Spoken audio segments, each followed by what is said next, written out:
Time now for medical rounds. 1 week ago today, the state reopened and lifted most COVID-19 restrictions. Today, we're talking about the impact that these changes have on those who are suffering from mental illness. And joining us now to talk more about that is Dr. David Tolin. He is the director of Anxiety Disorder Center and Center for Cognitive Behavioral Therapy at the Institute of Living.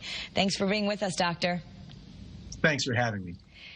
You know, we've gotten to talk to you so many times about different issues, but do you think that COVID has really taken a toll on people who are suffering with mental illness in general?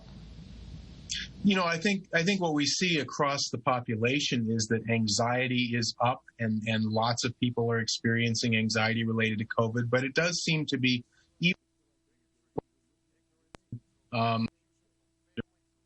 issues. It also seems to be worse for historically marginalized populations. Those people who get neglected by society seem to do worse with the COVID pandemic in both physical and mental health ways. Sure.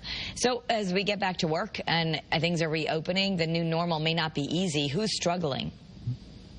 Well, I think lots of people are struggling with anxiety about not being sure whether it's okay to. I think it's important for people to recognize that this situation is both uncertain and temporary, and that it's okay not to feel okay about it, that we don't have to feel better all at once. It's okay to seek help and support if you need to. Yeah, so what treatments are available for those who are struggling with anxiety, and, you know, hopefully you can give people some hope? Sure. Well, and the nice thing is that anxiety tends to respond really well to treatment. And the number one treatment that's out there is called cognitive behavioral therapy. And this is something that you can do with a professional, but there are also things that you can do just on your own as a way of trying to manage anxiety. And we know that the vast majority of people who receive this kind of counseling do, in fact, get significantly better. So what's your advice to those who are seeing this new normal with more anxiety?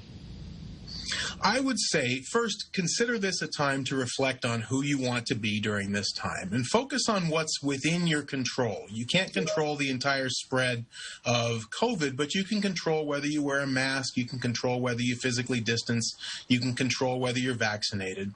And although it's good to be informed, it's also a really good idea to take breaks from time to time from conversations or news or information related to COVID-19. Don't overdose on the information. Okay. For more information and to get some help, folks can visit instituteofliving.org. Dr. David Tolin, thank you so much for being with us.